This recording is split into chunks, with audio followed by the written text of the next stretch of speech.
I give you the globe. This is from a company called Mova Globes. Mova Globes is a company that makes globes. That's what they do. That's their business. If you want a globe, you got to call these guys. They're experts on globes. On their website, you can find the history of globes. Let's see what it has to say.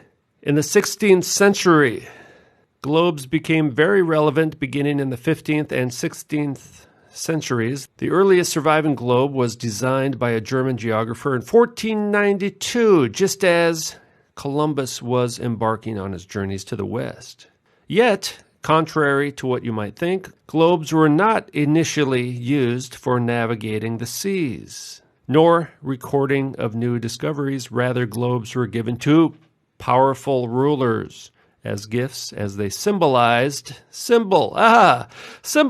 their control over the lands. Well, kind of like a genderless bathroom sign, perhaps. Powerful rulers, all right? So basically, it was useless, right?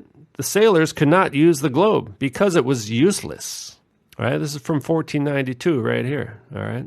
While the demand for globes rose in the 17th century, the use for them largely remained the same. Small pocket globes and even larger globes developed by the British continued to serve as powerful decorative accessories and as symbols of status. Well, we got symbols again, huh? It's a symbol.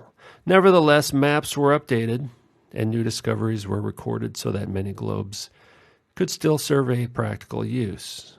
Only in the 18th century did globes more widely serve practical uses, such as the recording of new discoveries and as educational tools for astronomers, for experts, right? Still not for students yet. Globes are not a household item yet. 19th century globes. This time period saw the addition of a new market for globes that is iconic in today's world, the classroom. Okay, so globes were only taught and used in classrooms from the 1800s, all right? And in fact, I believe it was the mid to late 1800s, which really is about 150 years, really.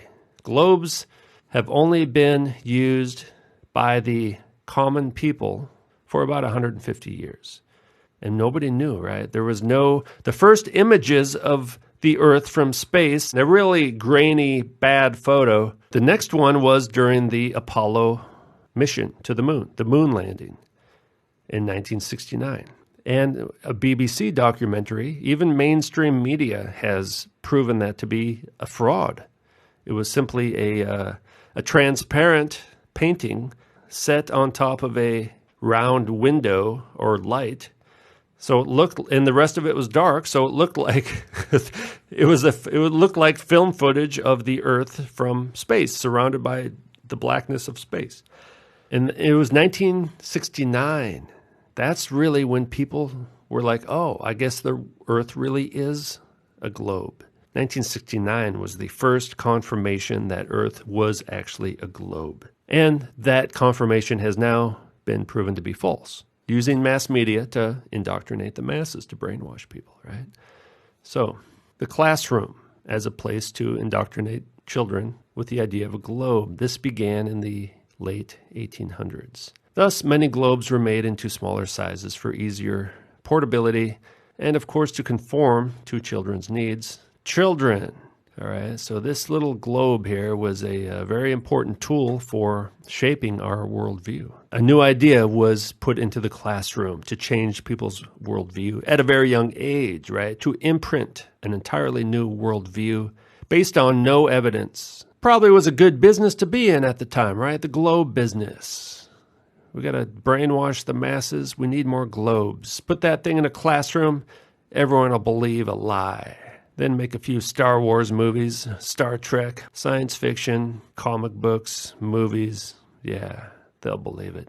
Put the globe at the beginning of every news show. Just put the globe out there as much as we can, because it doesn't actually exist, but they'll think it does. 21st century globes, all right? That's kind of where we're at now, isn't it? Flash forward to today, and globes now serve mostly as decor. Oh, look at this. A globe is merely a historical artifact these days. Why?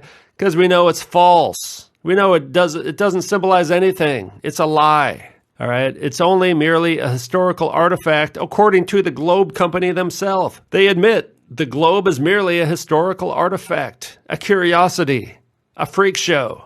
So we're going to look at this book by Alex Gleason, written in 1890, updated in 1893. Is the Earth a globe? Okay, that's kind of the second part of the book. Now, some people say that this line here, they say that this is at 33, right? But if you look closely, it has 30, here's 45, here's 60. The numbers are going up in value towards the center. So that means 33 would be right about there. So this is about 27, all right? So it is, it is right around Israel, isn't it? So I don't know. This maybe does mean something, but it's not the number 33, all right? It's 27.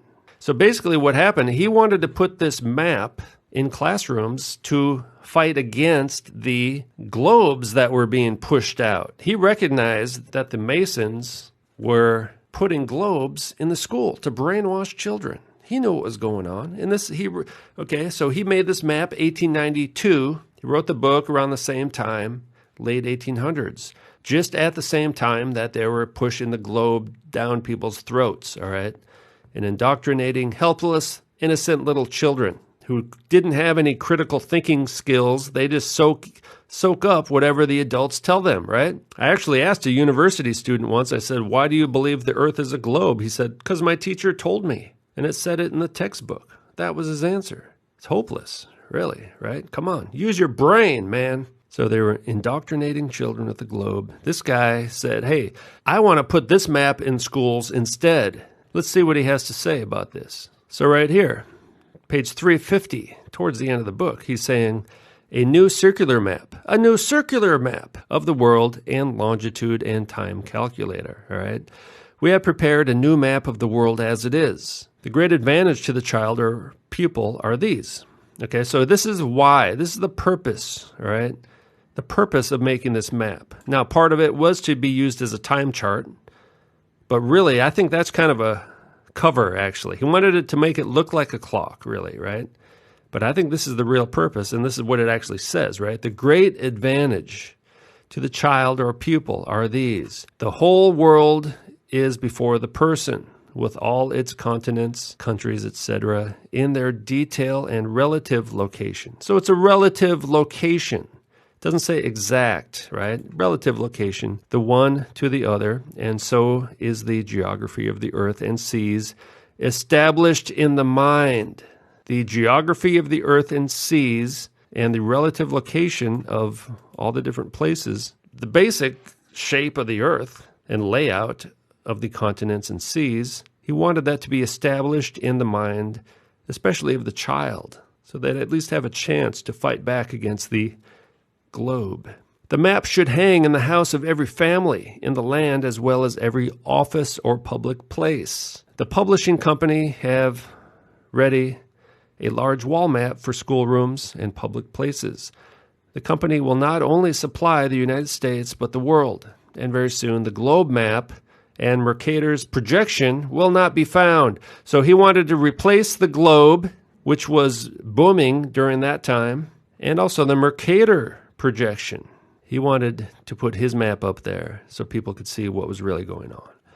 As a useful commodity, they will not exist, and if any existence of them should be preserved, it would be but a memorial of that pagan idolatry from which the nations had evolved. Globe is a pagan idol, all right? It's sad that so many people still believe in the globe. That's only been really pushed down people's throats for the last 150 years. So that means there's almost 6,000 years of human history when they didn't have the globe propaganda and they just used their common sense and their brain and they walked outside and say, hey, I'm not getting blown away by the wind. The earth must be standing still. Yeah. The hypothesis of the motions of the earth and planets around the sun were not original even with Copernicus and as has been claimed or supposed by some. According to mythological tradition, Pythagoras, the sun worshipper, was the medium through which the devil operated to bring into requisition the present godless adorations, idol, of the inventions of man. Godless, I say, for such ideas as the founders of the system possessed and taught, I am safe in saying, never sprang from a divine source. It is but simply a matter of justice that I mention the source of this pagan institution. The globe comes from pagans. So what does this have to do with transgendered bathrooms? Well, it's the same thing, right? It's propaganda.